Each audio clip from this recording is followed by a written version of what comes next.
I went through a startup incubator, read plenty of books on, how to, be successful in startups and things like that. And, one of those recommendations is to try to find a category and define a category and everything. And yet knowing, it sounds like you had a great opportunity and capitalized on it and everything. But, is creating a new category always the right answer? Or, are there times when it's just not the right fit and I guess how would you know? Again, kind of the inverse question to what I just asked, but how do you know when it may not be the right fit? I'll be honest, creating a category is extremely expensive.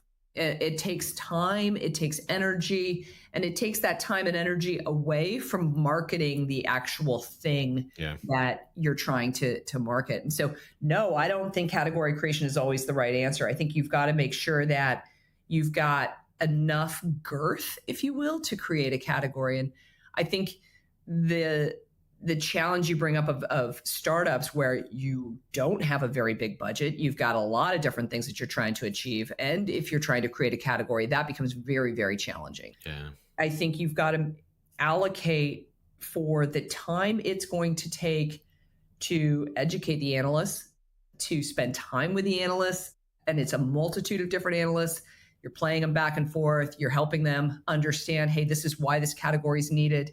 Because if the analysts will come on board and start kind of grabbing onto the category notion, then that's when you really start to create the magic. Because now all of a sudden there are summits, there are symposiums, there's white papers on your category. And if you do it well, the points that they're talking about that are needed for success in our world for healthcare operations, the points that the analysts talk about with regards to what you need to be successful to drive efficiency, to manage your workforce effectively, those are areas where our solutions line up directly with those points. And it's no mistake that we've educated the analysts appropriately to do that.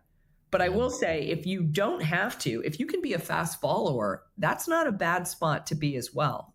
There's a great book called Steal Like an Artist, which I love that. It's like a little kid's book almost, but it's just super fast read.